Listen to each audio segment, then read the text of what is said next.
we're looking now at combined transformations. And so we've kind of had, well, we've actually kind of already done this, but the P and the Q, that's moving things left and right and up and down.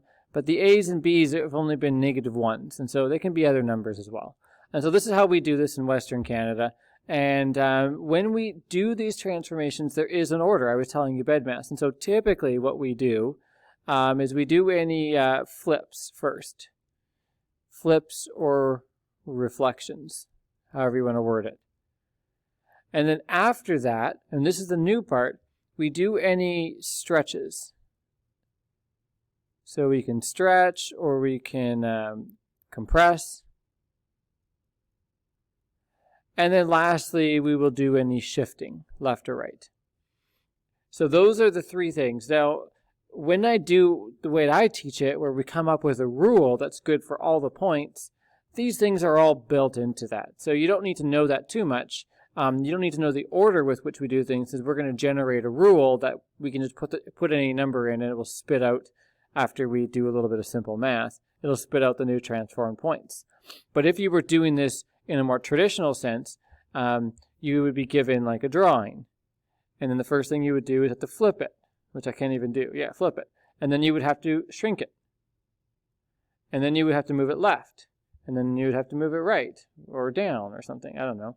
So we would do all those different things, and it becomes a really crazy drawing. But how I do it is we're going to come up with a rule like we've been doing all along, and we're just going to plug a bunch of points in. They're going to spit out the new transformed point, and then we just connect the dots. So we don't have to worry about that too much. But there is technically an order to. All right, here, let's take a look at this example. Now, we've done this slightly differently. In the previous section, we started doing a rule. And so we're going to continue actually with the rules. But it's nice to also show step-by-step kind of how this is done, and maybe more traditionally how this is done. So, but first, for the heck of it, let's look at this rule.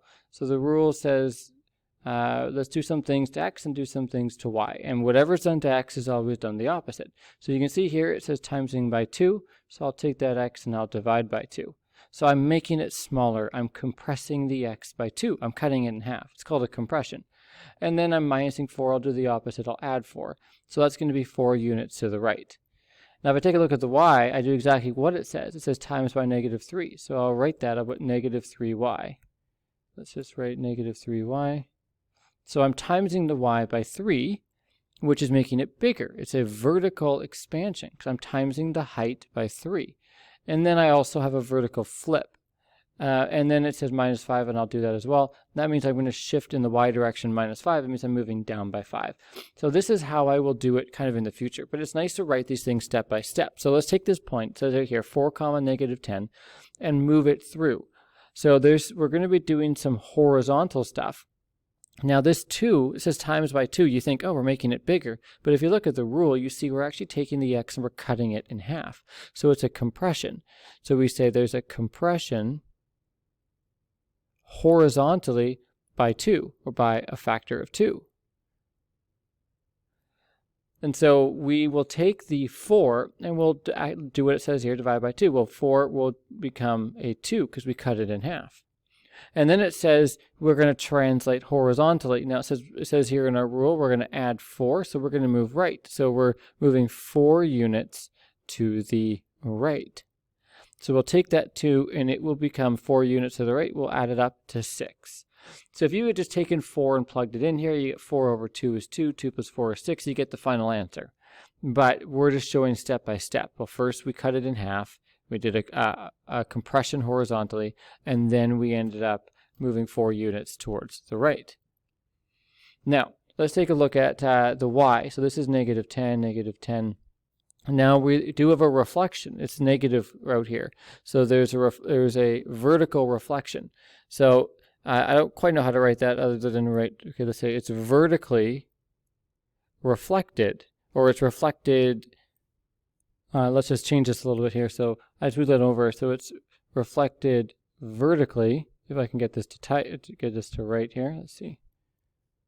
Vertically over the x-axis. It's always reflected vertically over the x-axis. So we're going to take, this is the x, that stays the same. Now the y, if it's a vertical reflection, but you can see here we're timesing it by 3, -3. We're just doing the negative though right now. We're just timesing it by negative, so it'll become a positive 10. So what was down here at -10 has now been vertically reflected up to positive 10. And then we've got this, we're a stretch. So it's been timesing by 3. We're making it way bigger by 3. So it's stretched vertically by 3, or by a factor of 3. So this stays the same, but this vertical expansion by 3 makes this go up to 30. And then the last part here, this stays a 6. The last part is this -5, so we're translated vertically 5 units down. So that we're up here, way up here at 30, we're now going to drop down to 25. So that's how that works. That's how we end up step by step doing this. And often it's taught like that. We do step by step by step by step. However, I like to use the transformation, create a rule, and I just plug my 4 in, plug my -10 in, do a little bit of simple math. So that's how I like to do it. Anyways, we can move on to example 2.